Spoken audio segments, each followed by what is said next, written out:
કેમ છે જુનાગઢ? આજે હું આવ્યો છું જુનાગઢની અંદર લલિતભાઈ પાસે. થંબનેલની અંદર તો તમે જોઈ જ લીધું છે. વધારે વાત વિડીયોમાં કરીએ. Let start the video. Ice cake શોપની નીચે બેસે છે. એની બે લોકેશન છે. તો વરસાદ હોય તો એ આ જગ્યાએ ઉભા રહીએ છે, જે હમણાં હું તમને દેખાડું. અધરવાઇઝ વરસાદ ના હોય તો તે સામેની પ્લેસ ઉપર ઉભા રહીએ છે. વધારે વાત ના કરતા ચાલો કાકાની વાત કરીએ અને કાકાની વાત સાંભળી. લલિતભાઈ, હું તમારી અહીંયા સિંગ ખાવા આવ્યો છું. કંઈક સિંગ ને મને દેખાડો ને, કઈ કઈ વસ્તુ અવેલેબલ છે આપણી પાસે?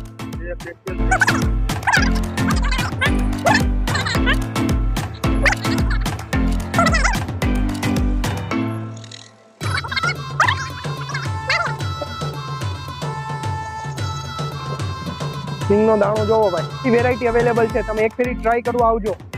લલિતભાઈની સિંગ ને કોઈ પણ જાતની ભેળસેળ વગર, ઓર્ગેનિક અને નેચરલ. લલિતભાઈની સિંગ ભૂલતા નહીં.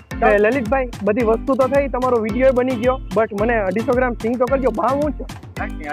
60 ની 250. તો 6 4 24 240 રૂપિયાની કિલો થઈ ને? તો આટલી મોંઘી? દાણામાં શું ફેર હોય? બરોબર, 4 બાજકા ચાલો, એક બાજકી જગ્યાએ 4 બાજકા ચાલો, ત્યારે એક બાજકે.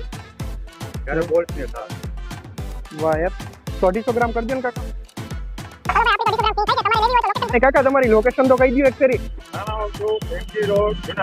જાણાવા ચોક MG રોડ જુનાગઢ. કેડી જ્વેલર્સ ની બાજુમાં એક્ઝેક્ટ, કઈ ઘટે નહીં. સ્માઈલ ભૂલાય નહીં કાકાની. હો, જો વિડીયોમાં મજા આવી તો લાઈક કરજો, ચેનલ ઉપર નવો તો સબસ્ક્રાઇબ કરજો. અવાજ ને નવા લેટેસ્ટ વિડીયો માટે આજે ચેનલ સબસ્ક્રાઇબ કરજો. હું છું રિઝવાન બાગા, મળશું નવા વિડીયોમાં. ત્યાં સુધી જય હિન્દ, વંદે માતરમ. Thanks for watching.